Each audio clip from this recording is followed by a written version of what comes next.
ஓம் சாந்தி. பாபா நினைவிருக்கின்றதா? முரளி தேதி 2/12/2025. मीठे बच्चे, तुम्हारा वायदा है कि जब आप आएंगे तो हम वारी जाएंगे. अब बाबा आए हैं तुम्हें वायदा याद दिलाने. பாபா சொல்றாங்க, இனிமையான குழந்தைகளே, உங்களுடைய உறுதி வாக்கு, நம்ம என்ன வாக்கு கொடுத்துருக்குறோம்? பாபா எப்போ நீங்கள் வர்றீங்களோ அப்போ நாங்கள் உங்ககிட்ட அர்ப்பணமாகிடுவோம், பலியாயிடுவோம்னு சொல்லியிருக்கிறோம். இப்போ பாபா வந்துட்டார். வந்து குழந்தைகளுக்கு நம்முடைய வாக்கை ஞாபகப்படுத்துகிறார். நம்ம என்ன வாக்கு கொடுத்தோம், உறுதி கொடுத்தோமோ அதை பாபா ஞாபகப்படுத்துகிறார். என்ன வாக்கு கொடுத்தோம்? பாபா நீங்கள் வந்துட்டீங்கன்னா நீங்கள் தானே பலியாயிடுவோம் என்ற வாய்தா உறுதி கொடுத்துருக்குறோம் பாபா கிட்ட. प्रश्न, किस मुख्य विशेषता के कारण பூஜ்ய सिर्फ देवताओं को ही कर सकते हैं? கேள்வி, எந்த ஒரு முக்கியமான விசேஷத்தாவின் காரணத்தினால பூஜ்யக்குரியவர்கள் என்று தேவதைகளை மட்டும்தான் சொல்ல முடியும்? उत्तर, देवताओं को ही विशेषता है जो कभी किसी को याद नहीं करते, न बाप को याद नहीं करते, न किसी के चित्रों को याद करते हैं, इसलिए उन्हें பூஜ்ய कहेंगे. பாபா சொல்றாங்க, தேவதைகளினுடைய விசேஷத்தா என்னன்னா, ஒருபோதும் அவங்க யாரையுமே நினைக்க மாட்டாங்க. பாபாவை நினைவு செய்ய மாட்டோம்ல சத்தியுகத்தில். அதே போல் யார் மேலே பற்று அப்படின்னு நினைக்க மாட்டோம். அப்புறம் எந்த சிலைகள் சித்திரங்களை வைத்தும் யாரையும் நினைக்க மாட்டோம் நம்ம சத்தியுகத்தில் தேவதா ஆத்மாவாக இருக்கும் பொழுது. அப்போது அதனால தான் அவங்கள பூஜைக்குரியவர்கள் என்று சொல்லப்படுது.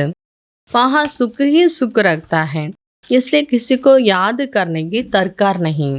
अभी तुम एक बाप की याद से ऐसा पूज्य पावन बने हो जो फिर याद करने की दरकार ही नहीं रखती.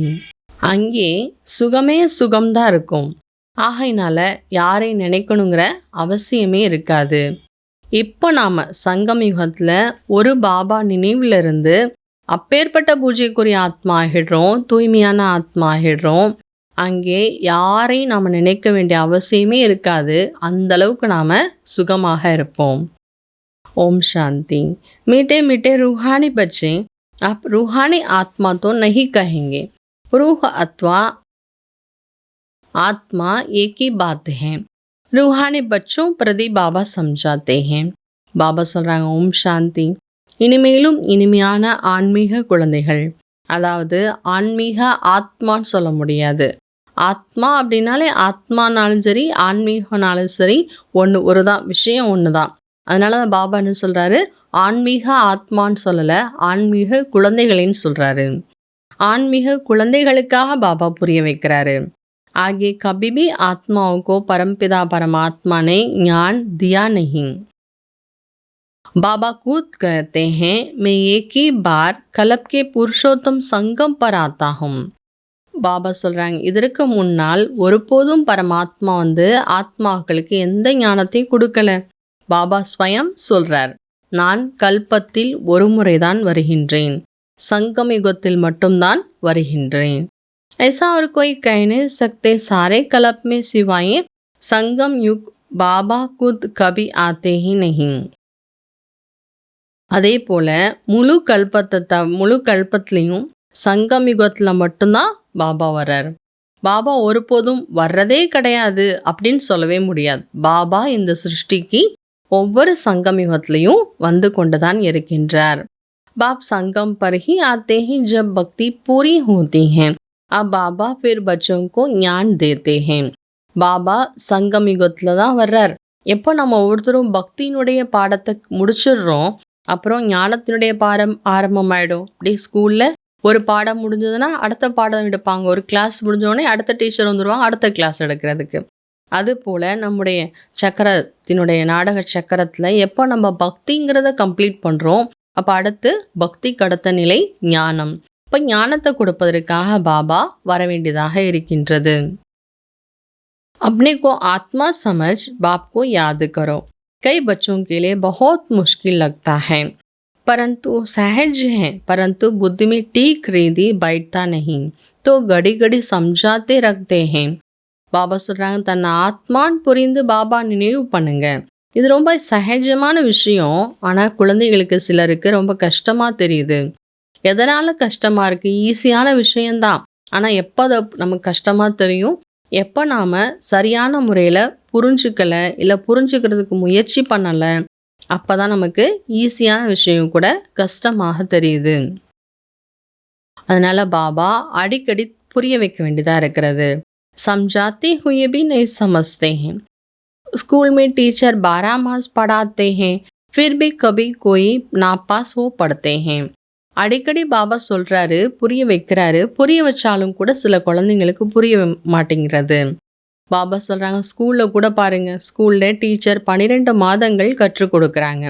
அப்புறமும் கூட சில குழந்தைங்க என்ன ஆயிடுறாங்க? ஃபெயில் ஆயிடுறாங்க. அதே போலதான் எல்லைக்கு அப்பாற்பட்ட பாபா கூட டெய்லி வந்து கற்றுக் கொடுக்குறாரு.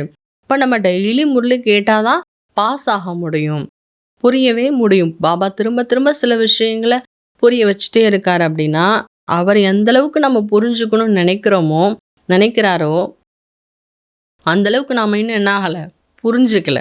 பாபா புரிய வைக்கிறாரு, நாம் இன்னும் அந்தளவுக்கு புரிஞ்சுக்கல. அதனால தான் பாபா சில விஷயங்களை டெய்லி புரிய வைக்கிறாரு.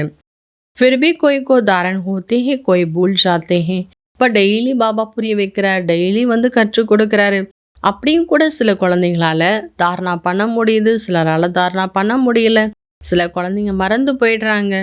मूल बात यही समझाई जाती है, अपने को आत्मा समझो और बाप को याद करो. அதனால் பாபா டெய்லி சரி அடிப்படையான விஷயம்னு இந்த ஒரு விஷயத்தை திரும்ப திரும்ப புரிய வச்சிடுறாரு. தன்னை ஆத்மான் புரிந்து பாபா மட்டும் நினைவு பண்ணுங்க. பாபா कहते हैं மாமே ஹம் யாத் கரோ. பாபா சொல்றார், மனதால் என் ஒருத்தரை நினைவு பண்ணுங்க. எதனால நினைக்கணும்? பாபா கொஸ்டின் ஆன்சர்லேயே சொன்னாங்க இல்லையா, அந்தளவுக்கு நம்ம ஒரு பாபா இந்த நேரத்தில் நினைச்சா மட்டும்தான் நம்ம பூஜைக்குரிய ஆத்மா ஆகிட முடியும். சதா காலத்துக்கு சுகமான ஆத்மா ஆகுவோம். எப்போ நம்ம அந்த சதா காலத்துக்கு சுகமான ஆத்மா ஆகிடுறோமோ, பூஜைக்குரிய ஆத்மா ஆகிடுறோமோ, அப்போ என்ன பண்ண வேண்டியதில்லை, பாபாவும் நினைக்க வேண்டியதில்லை, வேற யாரையுமே நினைவு செய்ய வேண்டிய அவசியமே ஏற்படாது. இந்த பூஜைக்குரிய நிலையில் இருக்கும் பொழுது நம்ம யாரையும் நினைக்க மாட்டோம். இப்போ அந்தளவுக்கு ஆகிற வரைக்கும் என்ன பண்ணணும்? நம்மை ஆத்மான் புரிந்து பாபா நினைவு பண்ணணும். பாபா சொல்றார், நான் யுகங்களுக்கு வர்றது கிடையாது, நான் கல்பத்தினுடைய சங்கம் யுகத்தில் மட்டும்தான் வருகின்றேன். अभी तुम जानते हो हम आत्मा कितनी छोटी है. मुझ आत्मा में 14 जन्म का पार्ट नूंदा हुआ है, जो मुझे रिपीट करना है. बाकी श्रीमत मिलती है श्रेष्ठ बनाने के लिए, तो उस पर चलना चाहिए. பாபா சொல்றாங்க, உங்களுக்கே தெரியும் நம்ம ஆத்மா பாருங்க எவ்வளோ சின்ன புள்ளி வடிவமான ஆத்மால 84 பிறவிகளுக்கான பாற்று நிறைந்திருக்கின்றது. நான் ஆத்மா என்னுடைய பாற்றை ரிப்பீட் பண்ணணும். பாபாவினுடைய ஸ்ரீமத் கூட நமக்கு கிடைச்சிருக்கிறது சிரேஷ்டமாக ஆகுவதற்காக. இப்போ சிரேஷ்டமாக ஆக வேண்டும் என்றால் அவருடைய வழிப்படி நடக்க வேண்டும். तुम्हें देवी गुण धारण करना है, कान पान भी रॉयल होना चाहिए, चलन बड़ी रॉयल चाहिए, तुम देवता बनते हो. பாபா சொல்கிறாங்க, உணவு பழக்க வழக்கங்கள்லாம் ரொம்ப ராயலாக இருக்கணும். பாபா சொல்ற ராயலான நடத்தைகள் இருக்கணும். நீங்கள் தேவதாவாக ஆகிட்டு இருக்கிறீங்க. தேவதைகள் அப்படின்னாலே ஸ்வயம் பூஜைக்குரியவர்கள். ஒருபோதும் யாரையும் பூஜை செய்ய மாட்டாங்க தேவதைகள். பாபா समझाते हैं, ज्ञान मार्ग बिल्कुल अलग चीज है, इसमें सिर्फ अपने को आत्मा समझना जो तुम भूल गए हो. பாபா புரிய வைக்கிறார், ஞான மார்க்கம் என்பது முற்றிலும் தனிப்பட்ட ஒரு மார்க்கம். இதில் நாம் தன்னை ஆத்மா என்று மட்டும் புரிந்து கொள்ள வேண்டும். ஏன்னா நாம் நம்மையே மறந்து போயிட்டோம். அச்சா தாரணா கேலியே முக்கிய சார். தாரணைக்காக முக்கியமான விஷயங்கள். முதல் பாயிண்ட், स्वयं को श्रेष्ठ बनाने के लिए बाबा की जो श्रीमत मिलती है उस पर चलना है, देवी गुण धारण करने हैं, कान पान चलन सब रॉयल रखना है. பாபா சொல்ற, தன்னை சிரேஷ்டமாக ஆக்குவதற்காக பாபாவிடமிருந்து என்ன ஸ்ரீமத் கிடைத்திருக்கின்றதோ அதன்படி நடக்க வேண்டும். தெய்வீக குணங்களை கடைபிடிக்க வேண்டும். உணவு பழக்க வழக்கங்கள், நடத்தைகள் அனைத்தும் ராயலாக இருக்க வேண்டும். 2வது பாயிண்ட்டு, ஏக் தோ கோ யாத் நஹி கர்னா लेकिन रिगार्ड जरूर देना है. पावन बनने का पुरुषार्थ करना और कराना है. ஒருவருக்கொருவர் நினைவு செய்ய வேண்டாம், ஆனால் மரியாதை கண்டிப்பாக கொடுக்கணும். நம்ம யாரையும் நினைக்க வேண்டியதில்லை தான், ஆனால் பாபா மட்டும்தான் நினைக்கணும். ஆனால் எல்லாருக்குமே அவசியம் மரியாதை கொடுக்கணும். தூய்மை ஆகுவதற்கான முயற்சி செய்யணும் மற்றும் செய்ய வைக்க வேண்டும். वरदान, नीरस वातावरण में खुशी के झलक का अनुभव कराने वाले एवर हैप्पी भव. பாபா சொல்றாங்க, விரக்தியான வாயு மண்டலத்திலும் கூட குஷியினுடைய ஜொலிப்பை அனுபவம் செய்ய வைக்கக்கூடிய எப்பொழுதும் மகிழ்ச்சியானவர் ஆகுங்கள், சதா மகிழ்ச்சியானவர் ஆகுங்கள். एवर हैप्पी अर्थात सदा खुश रहने का वरदान जिन बच्चों को प्राप्त है वो दुख की लहर उत्पन्न करने वाले वातावरण, नीरस वातावरण, अप्राप्ति का अनुभव कराने वाले वातावरण में सदा खुश रहेंगे. अपनी खुशी की झलक से दुख, उदासी के वातावरण को ऐसे परिवर्तन करेंगे जैसे सूर्य अंधकार को परिवर्तन कर देता है. பாபா ரொம்ப அழகான வரதானம் கொடுத்துருக்கிறார். 83 பிறவிகளில் எந்த அப்பாவும் நமக்கு இப்படி வரதானம் கொடுத்துருக்க முடியாது. பாபாவை நமக்கு அப்பாவாக சத்குருவாக இருந்து என்ன வரதானம் கொடுக்கிறார், சதா மகிழ்ச்சியாக இருங்கள். பாபா சொல்கிறாங்க, சதா மகிழ்ச்சியாக இருப்பது என்ற வரதானம் எந்த குழந்தைகளுக்கு பிராப்தியாக கிடைச்சிருக்கிறதோ அவங்க துக்கமான அலைகள் ஏற்படுத்தக்கூடிய வாயு மண்டலத்தில் கூட, விரக்தியான வாயு மண்டலத்திலையும் ஒன்றுமே இல்லை அப்பிராப்தி என்ற நிலையில் கூட, சூழ்நிலையில் இருக்கக்கூடிய ஆத்மாக்களை கூட சதா நாம மகிழ்ச்சியாக இருக்கிறனால எல்லாருக்கும் மகிழ்ச்சியை அனுபவம் பண்ண முடியும். ஒரு கவலையான குழப்பமான வாயு மண்டலத்தை கூட அப்படி மாற்றிடுவாங்க. அதாவது சூரியன் வந்த உடனே என்ன ஆகிடும், சூரிய ஒளி ஏற்பட்ட உடனே இருள் முழுக்க மறைஞ்சு போயிடும், அதாவது பிரகாசம் ஏற்பட்டுடும். அதே போல் யார் சதா மகிழ்ச்சியாக இருங்கள் என்ற வரதானத்தை பாபா கிட்ட பிராப்தி அடைந்த ஆத்மாக்கள் அவங்க எப்படி இருப்போம், எப்பேற்பட்ட குழப்பமான விரக்தியான சூழ்நிலையை கூட மகிழ்ச்சியானதாக அனுபவம் பண்ண வைக்க முடியும். अंतकार में बीज रोशनी करना, अशांति के अंदर शांति लाना, निराश वातावरण में खुशी की झलक लाना, इसको कहा जाता है एवर हैप्पी. சதா மகிழ்ச்சின்னு எதை சொல்லப்படுதுன்னா, இருளுக்கும் நடுவில் பிரகாசத்தை ஏற்படுத்துவது, அசாந்திக்கும் நடுவிலும் சாந்தியை கொண்டு வருவது, விரக்தியான வாயுமண்டலத்திலும் குஷியினுடைய ஜொலிப்பை அனுபவம் செய்ய வைப்பது. இதைத்தான் எவர் ஹாப்பி, சதா மகிழ்ச்சியான ஆத்மான்னு சொல்ல முடியும்.